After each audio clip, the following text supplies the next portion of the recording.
Hi, welcome to our newest interview for the Lurking Fears GMs. If you didn't know and you can't read it there, you're just listening. My name is Melinda Folk, and today I'm going to be talking to Preston Becker. I got it right. Yeah. Because it's not in front of me, who will be with us at Origins. And I'm really looking forward to this interview, by the way, because not only do I not know you very well, although I do remember you from Origins 2 years ago. Sure. But you're one of the people I'm going to be sharing a room with this year. So how romantic. I hope not. You know me well enough already, I think, to make that judgment. You and 3 women in a room. Okay. 3 females. Yeah, I can just imagine some of the jokes, and I can also imagine who's making those jokes. Sure. But no, I'm looking forward to this because I don't really know you. But if I remember correctly, you were the GM that likes to change what you're wearing depending on the scenario you were running. I can't. Yes, I do that. I can't claim credit for that.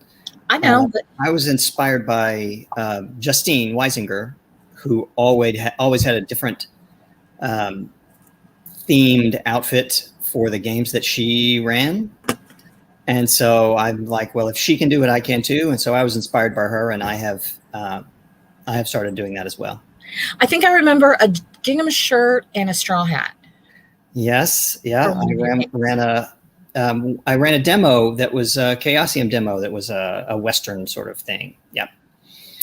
Yeah. Because I remember when Matt mentioned, okay, well, we're going to put him in the room with you. I was like, okay, the name's familiar. I'm friends with him on Facebook. Who is? So I went to your profile and I went, oh, I remember those pictures. I know who he is now.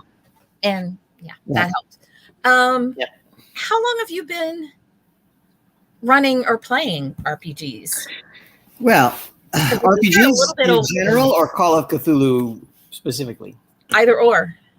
Well, I mean, I started playing Dungeons and Dragons I must have been 7th grade, something like that, with the original sort of hardcover first edition books.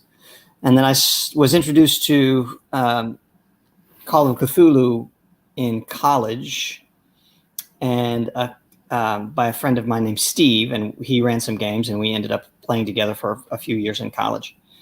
And an interesting story about Steve. I lived abroad for several years, and when I returned, I reached out to Steve's wife, only to be told that Steve had died. Oh, I'm sorry. So yeah, so I mean, I kind of every time I ran a Call of Cthulhu game, I thought about Steve, and he was this big influence on me as a keeper, and that's been, gosh, the late 80s. So we're talking 30 years ago. And then he friend requested me on Facebook last month. Sand check. Sand check or scam check? No, I checked and it was him, and his pictures showed him getting older and older. And evidently he and his wife may have parted on bad terms, and she as a final. Yeah. So I thought he was dead for decades, and he was not. And then I'll tell you how I knew it was him. I went to his profile, Steve's profile, and it was the King in Yellow. I'm like, that's my man right there. That's Steve. So anyway, so I got started playing Call of Cthulhu in the late 80s with sort of the original boxed set. I don't even know what edition that was. It's first edition, second edition, but I don't know. But through the years, I had much better luck finding people to play Dungeons and Dragons, and I have a weekly game that has been running since 1998. Oh wow! And so you run Call of Cthulhu. Yeah, so I mean, most of that has been Dungeons and Dragons, but what happened was, our friend group that played together aged and matured, and many of us got married and had children and things like that. And the wives and girlfriends didn't want to be a half orc and kill a thing. And whenever I ran Call of Cthulhu games, I got much more response. And what I started doing is I started running a once a year Call of Cthulhu LARP. And it was like a murder mystery party, but it was Call of Cthulhu themed. And I tried to make it as interesting as possible for the wives and sweethearts who weren't regular gamers. And so I had famous characters. I had John F. Kennedy and Frank Lloyd Wright and Marilyn Monroe, and I had, I always had interesting historical characters as part of the LARP. And then those were popular, and eventually a Dungeons and Dragons campaign came to an end. And I said, well, why don't we switch to Call of Cthulhu and do a campaign? And so we played Masks of Nyarlathotep.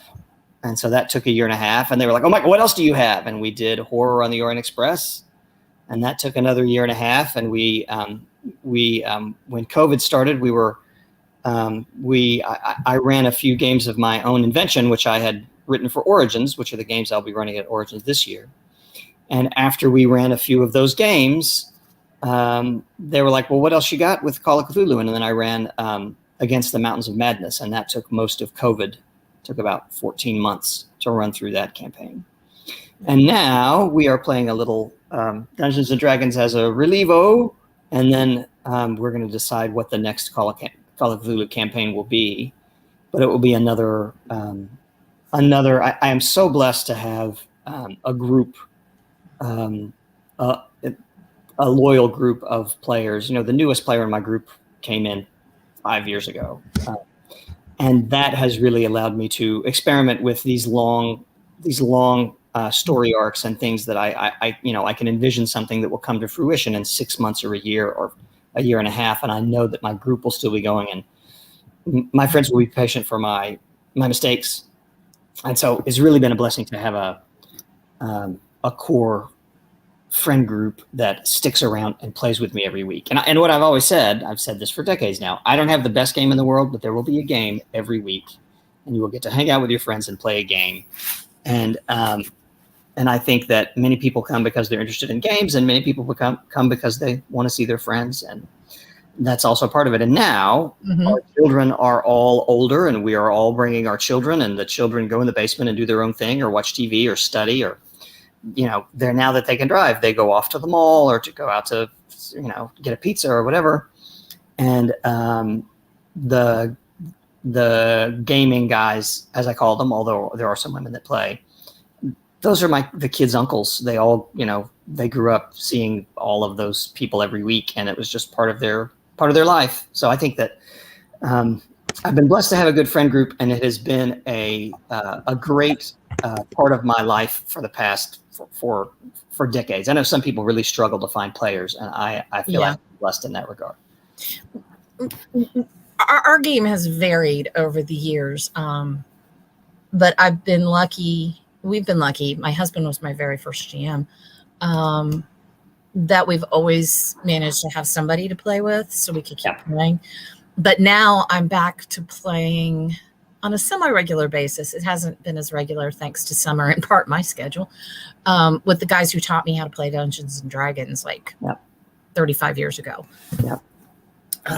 So yeah, that is really special. And it's as much about getting together and hanging out in that case as it is sitting down and actually playing. And then I also have another younger demographic that we play with weekly. And that's more my eldest child's age or a little bit younger. And it grew out of a group I ran at a local gaming shop for them.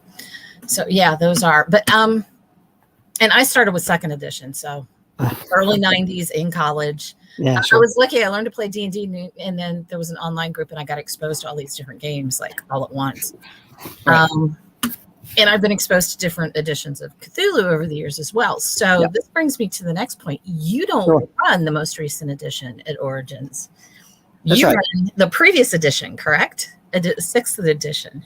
Right. I mean, there are some things that are great about the 7th edition. It's got some great chase rules, for example. This has some interesting opposed rules, opposed roles rules that I like. But I really don't like 6th edition for a campaign. The 7th edition for I don't like 7th edition for a con, because especially the luck expenditure mechanic. You are supposed to have your time of your character during the entire game, and if you play in a con and you have a 3 or 4 hour slot, someone's just going to squirt out all their luck right there in that game. I actually ruin the game.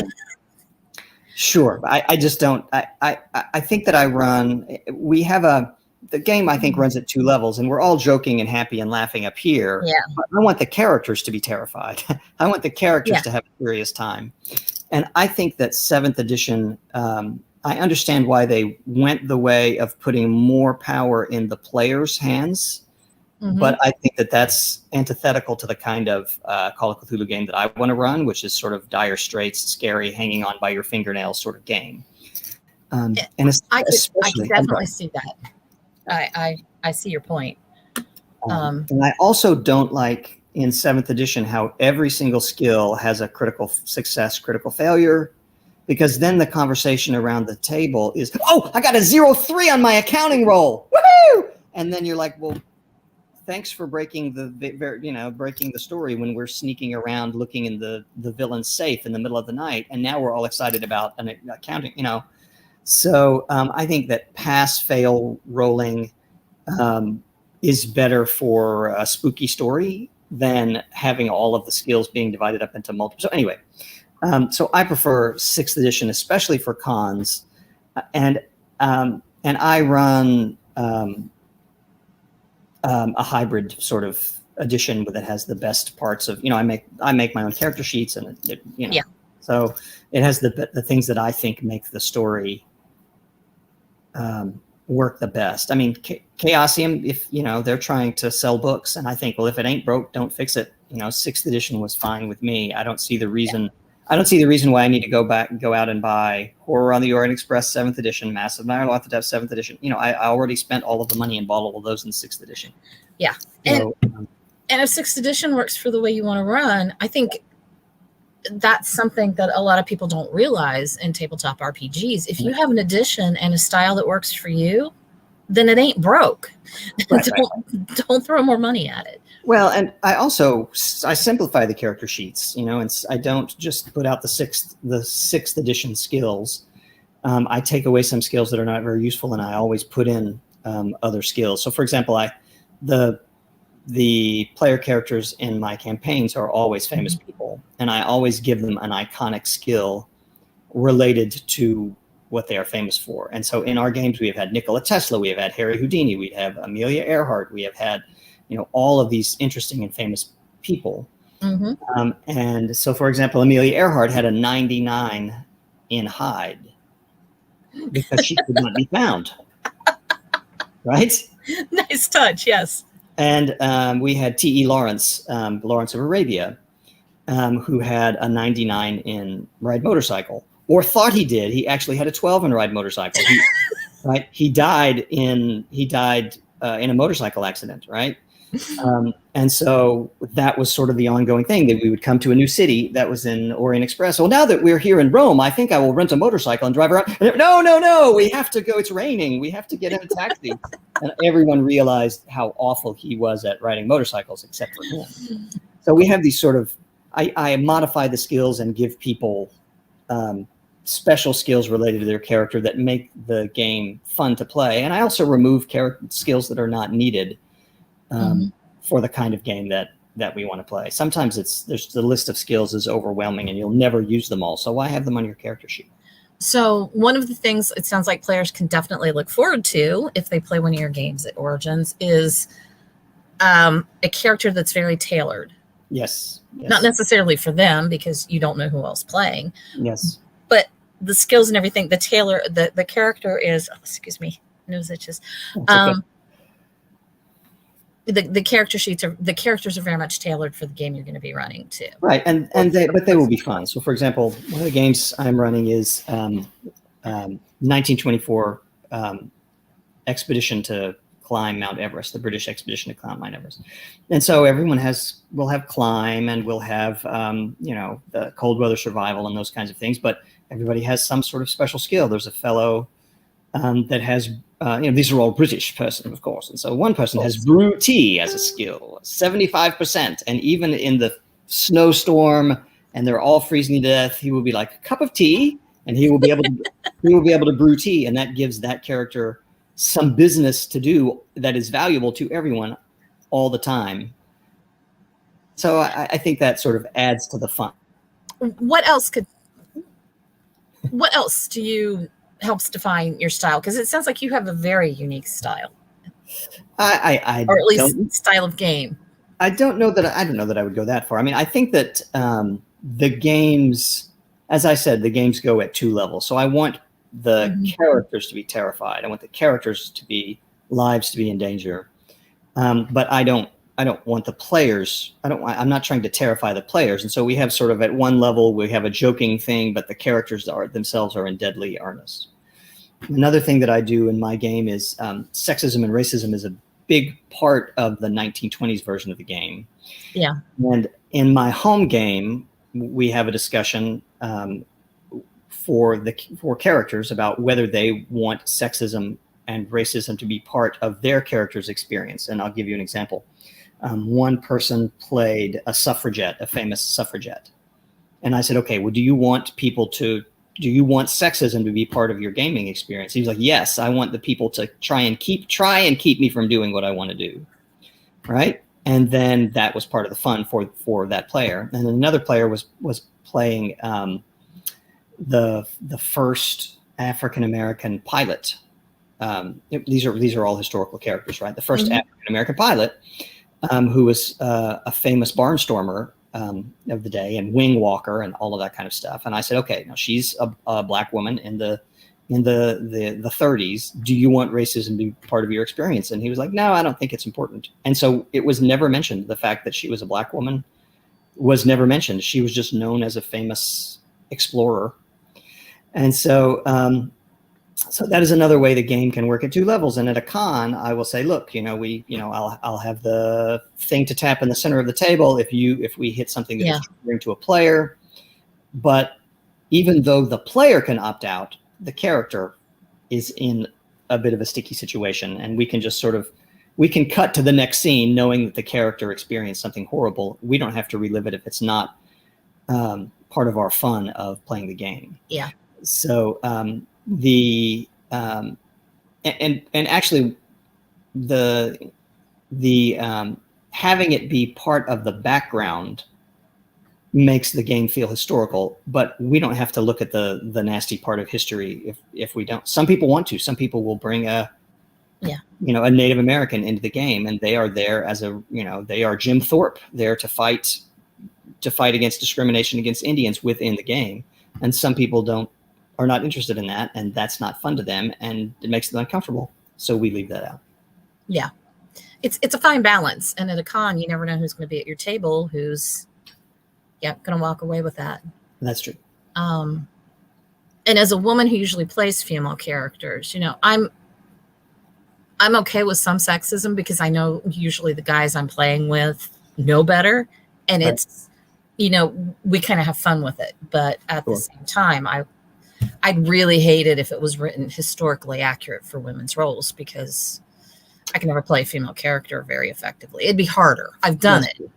But it resonates. That's bad about that. I mean, it resonates with the players when Sigmund Freud was drowned by the fascists in the canals of Venice because he was a Jew, right? So he experienced this horrible thing, which makes it much more resonant from a perspective of a historical game than if just some random character had been drowned for some random reason. Yeah. And it can give the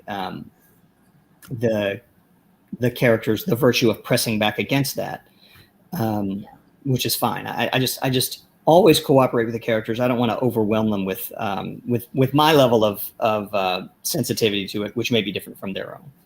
Yeah. Well, I'm trying to think of other things. It sounds like you're very much into history too. I think the games that I am running a game set in 1924 and 2 Delta Green Cthulhu Now sort of games.